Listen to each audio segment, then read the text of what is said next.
Historically, the stock market has done very well in Q4. So we're going to talk about whether the market can repeat itself during this episode. So stick with me. My name is Brian Cannon, and welcome to Markets in 5.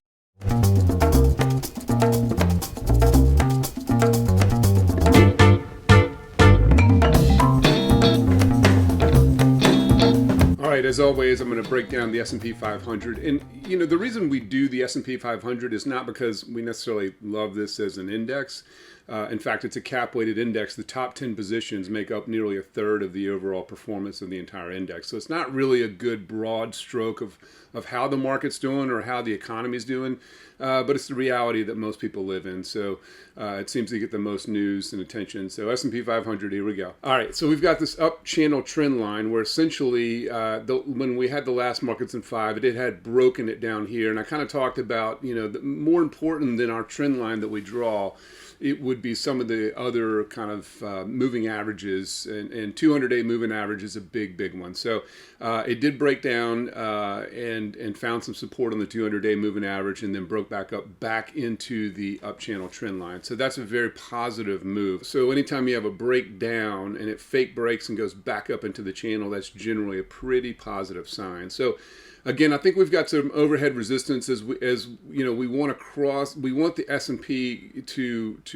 it's had some resistance along this down channel trend. So we've got kind of a squeeze going on here where we're having kind of price action begin to coil up a little bit. So it's going to coil up in this area, and it's either going to break up through that green arrow or it's going to break down through that red arrow. And so we'll be watching that closely.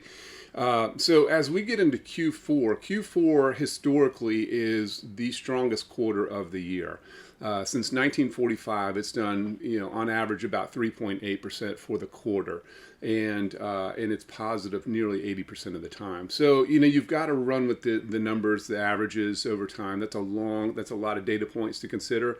But, it doesn't mean it's going to work out every year, but historically, nearly 80% of the time it has. So, the fact that we're, still, back into our up channel trend line, the fact that we're, above the 200-day moving average, we've got some overhead resistance with the maybe the 20 and 50-day moving averages there. But, once we clear that hurdle and get back above this line, then we really could finish the year pretty strong. So we'll see. Now we've got RSI that is, from a kind of momentum standpoint has dropped basically since August. But it kind of found some support down here at the bottom, and it's been rising back up and chopping around this 50. So that tells me there's a lot of indecision in the market. And same goes with the MACD down here. We've got a positive crossover, and that's good.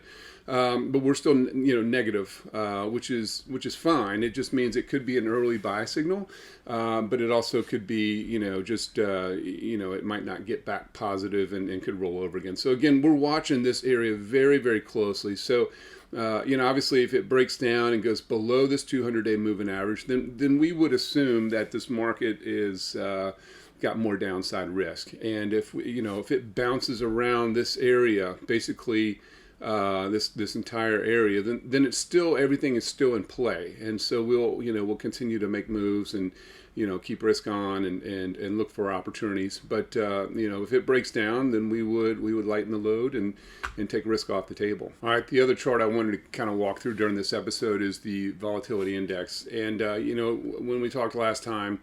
We were looking for this area to kind of hold. So again, the VIX is kind of it's an indicator as to the amount of fear in the market. And so obviously if it rises, that means there's a lot of fear in the market, and usually the market drops. Now, when it gets real toppy and starts to roll over, that's usually a pretty good time to get back, long in the position in the market. So right now it's popped up a little bit, but it hasn't really broken out. So there, with the war and with inflation, with all this other stuff, the market has just kind of shrugged it aside. So, we're in earnings season, and so I think maybe the market's more focused on individual stock performance as opposed to more macro conditions would be my guess.